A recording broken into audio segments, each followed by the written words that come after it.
Viewers, কেমন আছো তোমরা সবাই? আশা করি সকলে ভালো আছো। তোমরা অলরেডি দেখতে পাচ্ছ আমার ক্লায়েন্টের হেয়ার আগে থেকে স্ট্রেট করা ছিল, আমরা সেটাকে টাচ আপ করবো, তার সাথে করবো গ্লোবাল কালার, আর তার আগে আমরা ড্রেস চেঞ্জ করবো। ঢ্যান ট্যানা একটু মজা করছিলাম। বেসিক্যালি পুরো কাজটা দুদিনে হয়েছে, তার জন্য আমাদের ড্রেস আপ চেঞ্জ হয়ে গেছে। যেহেতু ক্লায়েন্ট স্ট্রেট করেছে আর তার দাবি ছিল কালার করার, তো একসাথে দুটো কালার করা একটু চাপের, করা যায়, কিন্তু সেই ক্ষেত্রে খুব হাই লিফটেড কালার করা যায় না, চুল ড্যামেজ হবে। তার জন্য আমরা একটা সফট গ্লোবাল কালার রেখেছি এখানটাতে। আর এই হচ্ছে ব্যাক লুক, দেখো কত সুন্দর শাইন করছে চুল। চুলের যে হেলথ সেটা কতটা সুন্দর রাখার চেষ্টা করেছি আমি, যথেষ্ট কেটেছি।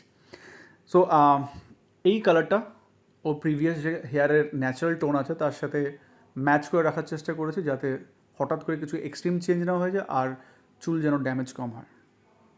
সো এই হলো আমার আজকের কাজ। তোমাদের কাছে কেমন লাগলো অবশ্যই জানাতে ভুলো না।